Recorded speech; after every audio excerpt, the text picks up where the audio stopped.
Selamat siang, Assalamualaikum warahmatullahi wabarakatuh. Kita lanjutkan pertemuan yang ke-11 dengan tema kecelakaan kerja. Kalau sebelumnya kita membahas terkait dengan penyakit akibat kerja, sekarang kecelakaan kerja. Pengertian kecelakaan kerja adalah kejadian yang tak terduga dan tidak diharapkan. Tak terduga oleh karena di belakang peristiwa itu tidak didapat unsur kesengajaan, lebih dalam bentuk perencanaan, lebih dalam bentuk perencanaan, ya tentu hal itu tidak ada.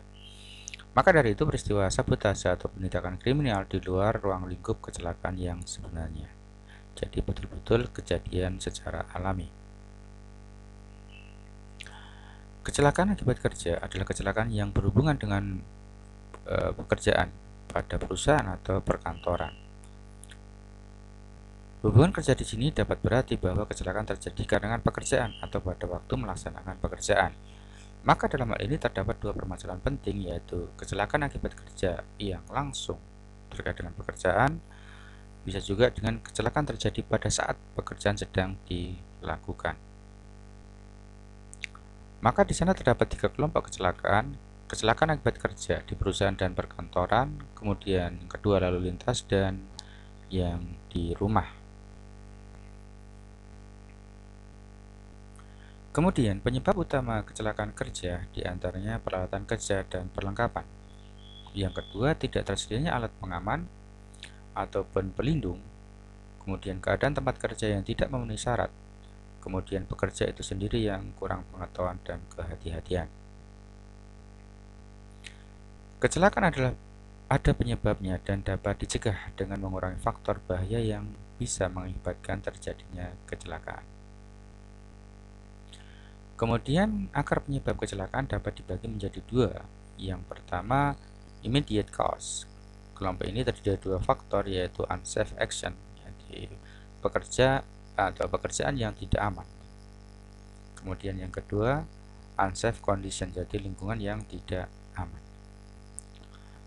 Kemudian yang kedua, contribution cost. Yang pertama yaitu manajemen keamanan, ya, sistem manajemen keamanan. Kemudian yang kedua, kondisi mental pekerja. Yang ketiga atau yang C, kondisi fisik pekerjaan. Kemudian sebab-sebab kecelakaan kerja, yang pertama faktor manusia. Di sana bisa karena mungkin terkait dengan usia, tingkat pendidikan, pengalaman, skill, ya. Kemudian faktor pekerjaan, misalnya dengan adanya shift, ya, unit kerja. Kemudian faktor lingkungan, bisa jadi karena bisingan, pencahayaan, atau yang lainnya. Kemudian teori terjadinya kecelakaan, ada beberapa teori, yang diantaranya teori kebetulan murni yang menyimpulkan bahwa kecelakaan atas kehendak Tuhan.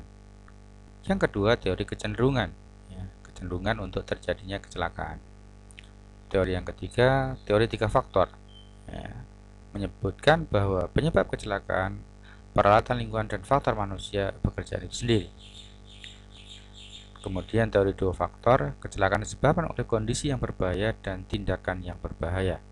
Kemudian teori faktor manusia yang menekankan bahwa pada akhirnya seluruh kecelakaan kerja tidak langsung disebabkan karena kesalahan manusia.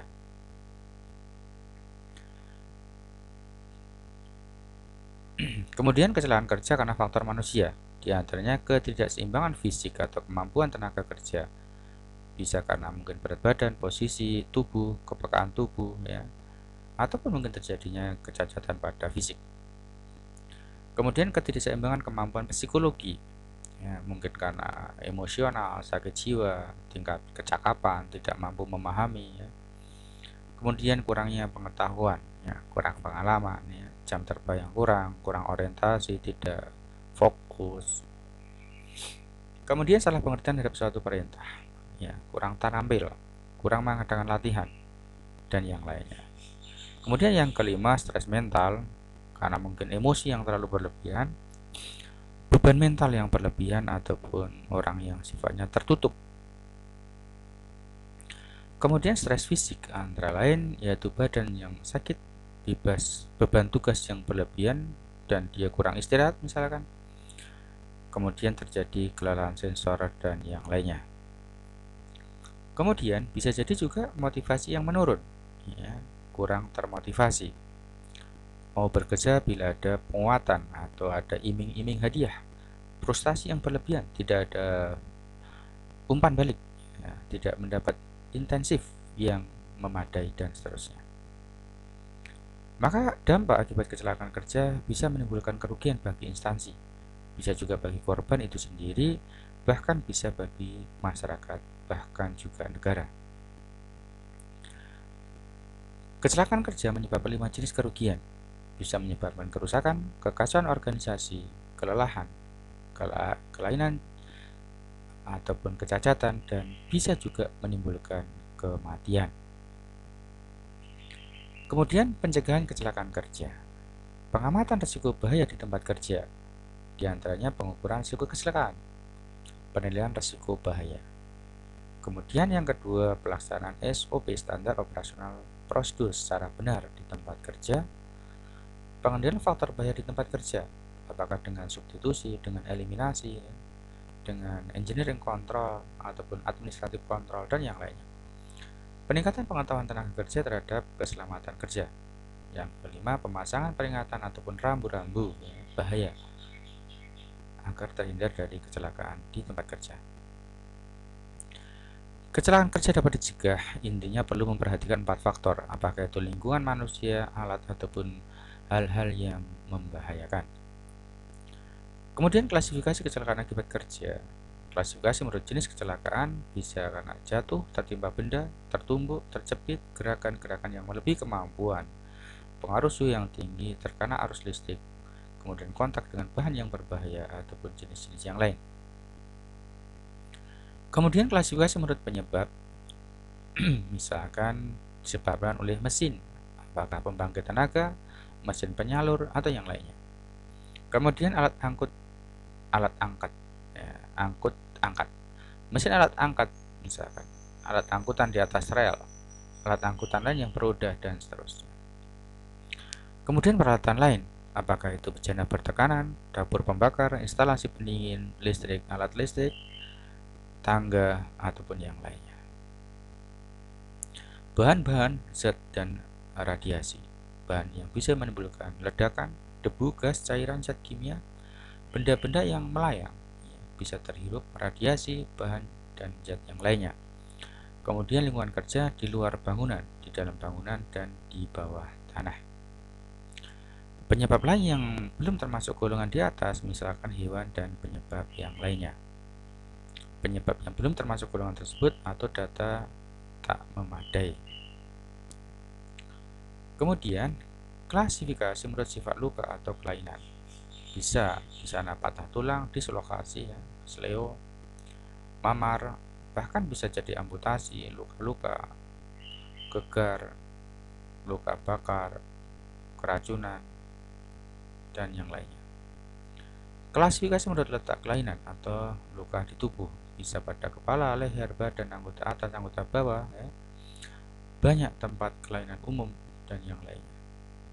Kemudian analisis kecelakaan kerja.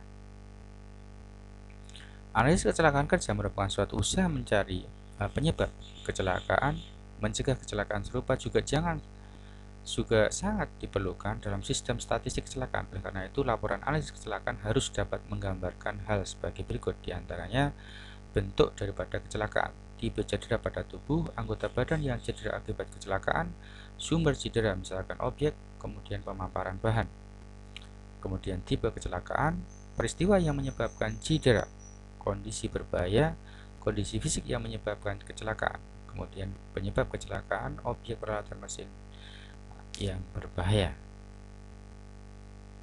Hal yang perlu dianalisis dalam kecelakaan diantaranya setiap kecelakaan yang terjadi termasuk yang tidak membawa kerugian. Setiap kecelakaan yang membawa kerugian, keadaan hampir celaka. Kemudian langkah analisis, tanggap terhadap keadaan dengan cepat dan positif, kumpulkan informasi yang terkait, analisa semua fakta yang penting, kembangkan dan ambil tindakan perbaikan, membuat laporan analisisnya. Kegunaan statistik kecelakaan kerja, mengidentifikasi naik turunnya dari suatu timbulnya kecelakaan, membandingkan peningkatan atau berbagai hal yang memperburuk kinerja K3, membandingkan kinerja antara tempat kerja dan industri yang serupa, memberikan informasi mengenai prioritas pengalokasian dana. Ketiga, memonitor kinerja organisasi khususnya mengenai persyaratan untuk penyediaan sistem atau tempat kerja yang aman. Tujuan statistik kecelakaan yaitu memperkirakan penyebab dan besarnya masalah, mengidentifikasi pencegahan utama, mengevaluasi efektivitas pencegahan, memonitor risiko bahaya, mencari masukan atau informasi untuk mencegah bahaya ataupun kecelakaan. Kemudian informasi yang perlu dicatat saat terjadi kecelakaan, misalkan dengan mencatat identifikasi di mana terjadinya kecelakaan, gambaran bagaimana kecelakaan itu terjadi, kemudian penentuan tingkat jenis kecelakaan, informasi yang harus didokumentasikan, kemudian pengumpulan informasi, kemudian di tempat kerja itu sendiri data kecelakaan kerja digunakan untuk peringatan bagi tenaga kerja agar berhati-hati saat melakukan aktivitas pekerjaan. Di bidang hukum, data ini digunakan untuk membuat peraturan tentang lingkungan kerja dan ketentuan penerapan keselamatan di tempat kerja. Di bidang asuransi, kecelakaan data ini berguna untuk menentukan tingkat dan besarnya santunan yang harus diberikan. Jenis kecelakaan kerja dan penanganan, misalkan gigitan ular. Ketika digigit ular, penting untuk mengetahui apakah ular tersebut berbisa atau tidak. Penanggulangan, buka jalan nafas dan lakukan pernafasan buatan jika diperlukan. Yang kedua, usahakan korban tenang, diam, untuk memperlambat aliran darah. Hal ini akan membantu menghentikan penyebaran bisa. Apabila gigitan tersebut terdapat pada lengan atau kaki, gunakan alat untuk memperlambat peredaran darah. Ikat 5-10 cm di atas gigitan dan jangan terlalu kencang. Pastikan masih bisa merasakan denyut nadi pada bagian bawah luka. Bila timbul pembengkakan pada daerah yang diikat, pindahkan ikatan 5-10 cm menjauh ke atas. Jangan melepas ikatan sampai pertolongan medis datang. Cuci luka gigitan dengan menggunakan sabun dan air. Usahakan tangan dan kaki yang tergigit tidak bergeser. Keluarkan racun dengan cara melukai bagian yang tergigit sedalam 0,25 sampai 0,5 cm. Buatlah sayatan yang vertikal sepanjang sekitar 1,25 cm di antara lubang gigitan mengikuti arah panjang lengan ataupun kaki. Bila ada penetrasi racun bisa digunakan, jika alat tidak ada bisa disedot pakai mulut dengan jangan ditelan tapi dikeluarkan lagi. Peringatan, tidak diperkenankan mengompres luka dengan air dingin atau es karena akan memperparah luka. Perawatan lanjutan, tutupi luka dengan perban steril atau kain basah. Usahakan korban tetap tenang dan diam. Bantu korban dari kemungkinan terjadinya shock. Jangan biarkan korban berjalan sendiri. Berikan sedikit minuman pada korban. Jangan memberikan minuman beralkohol. Bawa korban ke rumah sakit. Kemudian yang kedua, luka memar. Maka di sana sering kita jumpai dan dialami oleh seseorang. Hal ini terjadi karena beberapa hal seperti karena akibat terjatuh. Maka gejalanya bisa terasa sakit, kulit merah, selanjutnya berubah warnanya menjadi biru atau hijau. Terkadang timbul bengkak. Akhirnya warna kulit berubah coklat dan kekuningan. Penanggulangan, kompres dengan air dingin. Bila memar terjadi pada lengan dan kaki, angkat bagian tersebut dengan posisi lebih tinggi dari jantung untuk mengurangi aliran darah. Setelah 24 jam, gunakan kompres hangat untuk membantu penyembuhan luka. Bila memar bertambah parah atau bengkak dengan rasa sakit tak tertahankan, segera bawa ke rumah sakit. Kemudian luka bakar tingkat 1, luka bakar tingkat 1 adalah luka bakar yang tingkat kerusakannya jaringannya hanya di bagian luar lapisan kulit. Sebagai contoh, kulit terkena sengatan sinar matahari dengan gejala kemerahan pada bagian yang terbakar, bengkak ringan, nyeri, kulit tidak terkoyak. Penanganan, siram dengan air mengalir, tutup luka bakar dengan kain perban yang steril. Jangan memberikan mentega atau minyak pada luka bakar. Jangan memberikan obat lain ataupun ramuan tanpa persetujuan dokter. Kemudian luka bakar tingkat 2. Luka bakar yang menyebabkan kerusakan pada lapisan di bawah kulit dikategorikan sebagai luka bakar tingkat kedua. Contoh luka bakar tingkat 2 adalah sengatan sinar matahari yang berlebihan. cairan panas dan percikan api dari bensin ataupun substansi yang lain. Gejalanya kemerahan, bintik-bintik, melepuh, bengkak yang hilang selama beberapa hari. Kulit terlihat lembab. Penanganannya siram air dingin ataupun air es pada daerah luka. Keringkan luka menggunakan handuk bersih atau bahan yang lembut. Tutup dengan perban steril. Angkat bagian tangan ataupun kaki yang luka lebih tinggi dari organ jantung. Segera cari pertolongan medis. Kemudian yang luka bakar tingkat 3, luka bakar yang menghancurkan semua lapisan kulit dikategorikan sebagai luka bakar tingkat 3. Kontak terlalu lama dengan sumber panas dan luka bakar akibat tersengat listrik adalah penyebab utama luka bakar tingkat 3. Gejalanya, darah luka tampak berwarna putih, kulit hancur, sedikit nyeri kemudian ujung saraf telah rusak. Peringatan, jangan melepas pakaian yang melekat pada luka, jangan memberikan es, jangan mengolesi minyak semprotan ataupun ramuan lain pada luka. Penanganan, jika korban masih dalam keadaan terbakar, padamkan api dengan menggunakan selimut, bed cover, karpet atau yang lain yang memungkinkan untuk memadamkan api. Kesulitan bernafas dapat terjadi pada korban, khususnya bila luka terjadi pada wajah, leher, dan sekitarnya. Tempelkan kain basah atau air dingin, tetapi jangan menggunakan air es untuk luka bagian wajah dan kaki dimaksudkan untuk menurunkan suhu daerah luka. Tutup luka bakar dengan perban steril dan tebal. Segera telepon ambulan dan dibawa ke rumah sakit. Perawatan lanjutan, angkat bagian tubuh yang luka lebih tinggi dari posisi organ jantung. Jangan membiarkan korban berjalan sendiri. Bila bagian yang terbakar adalah muka atau leher, beri bantal di bagian kepala, kemudian periksa apakah ia punya masalah atau kesulitan dalam bernafas. Kemudian berikutnya luka bakar bahan kimia. Penanganannya, cuci area yang terkena dengan bahan kimia dengan air mengalir kurang lebih 5 menit. Bersihkan pakaian di daerah luka. Lihat label pada bagian bahan kimia dengan MSDS-nya.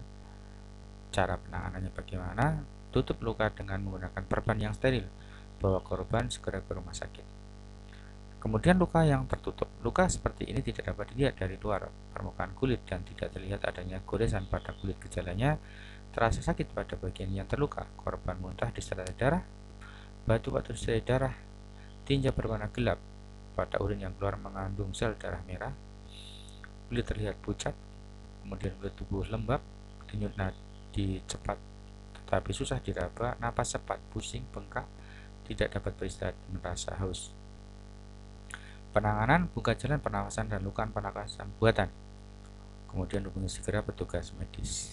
Perawatan lanjutan, usahakan korban dalam posisi tidur dan tenang. Bila korban muntah, miringkan kepala untuk mencegah tersedak. Bila korban kesulitan dalam bernapas, letakkan bantal di bawah bahu. Periksa bila ada luka seperti patah tulang dan yang lainnya. Usahakan korban sehangat mungkin. Jangan memberikan sesuatu pada korban seperti makan atau minum. Pastikan korban untuk bersikap tenang karena hal ini berperan penting dalam korban pada pertolongan. Bila korban terpaksa dipindahkan, lakukan dengan didampingi oleh asisten medis. Demikian yang bisa kita sampaikan materi pada pertemuan yang ke-11. Kita berpindah pada forum tanya jawab. Assalamualaikum warahmatullahi wabarakatuh.